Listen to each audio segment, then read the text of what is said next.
அனைவருக்கும் வணக்கம். என் லைஃப்பில் இந்த மாதிரி ஒரு பெயின்ஃபுல்லான ஒரு சுச்சுவேஷனை நான் ஃபேஸ் பண்ணதே கிடையாது.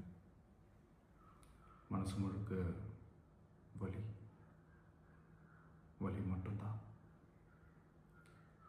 இந்த சுற்றுப்பயணத்தில் என்னென்ன மக்கள் பார்க்க வராங்க, அதுக்கு ஒரே ஒரு காரணம் தான், அவங்க என் மேலே வச்சிருக்கிற அன்பும் பாசம். அந்த அன்புக்கும் பாசத்துக்கும் நான் எப்பவும் கடமைப்பட்டிருக்கிறேன். அதனால தான் இந்த சுற்றுப்பயணத்தில் மற்ற எல்லா விஷயங்களையும் தாண்டி மக்களுடைய சேஃப்டி, அதில் எந்த காம்ப்ரமைஸும் பண்ணிடக்கூடாதுன்றதுக்காக தான் அது என் மனசில் ரொம்ப ஆழமாக இருக்கும் அந்த எண்ணம்.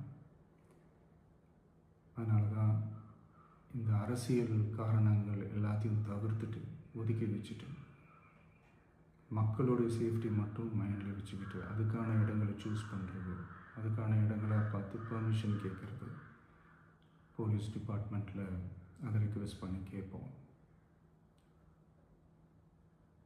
ஆனால் நடக்கக்கூடாதது நடந்துருச்சு.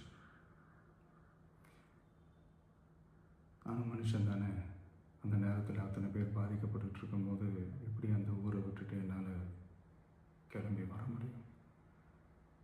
நான் திரும்ப அங்கே போகணும்னு இருந்துச்சுன்னா அதை ஒரு காரணம் காட்டி அங்கே வேறு சில பதட்டமான சுச்சுவேஷன்ஸ், வேறு சில அசம்பாவிதங்கள் அந்த மாதிரி எதுவும் நடந்துடக்கூடாதுன்றதுக்காக தான் நான் அவாய்ட் பண்ணேன்.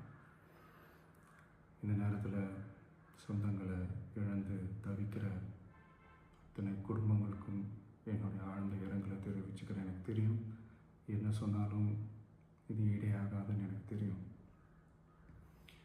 ஹாஸ்பிட்டலில் ட்ரீட் பண்ணிகிட்ருக்கிற எல்லாருமே சீக்கிரமாக க்யூர் ஆகி வரணுன்றதை இந்த நேரத்தில் நான் வேண்டிக்கிறேன்.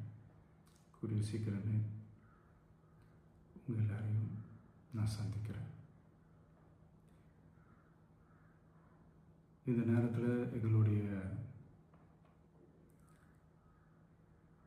வலிகளை, எங்களுடைய நிலைமையை புரிஞ்சுக்கிட்டு எங்களுக்காக பேசின அரசியல் கட்சிகளை சார்ந்த நண்பர்கள், தலைவர்கள் அனைவருக்கும் என்னுடைய நன்றியை தெரிவிச்சுக்கிறேன்.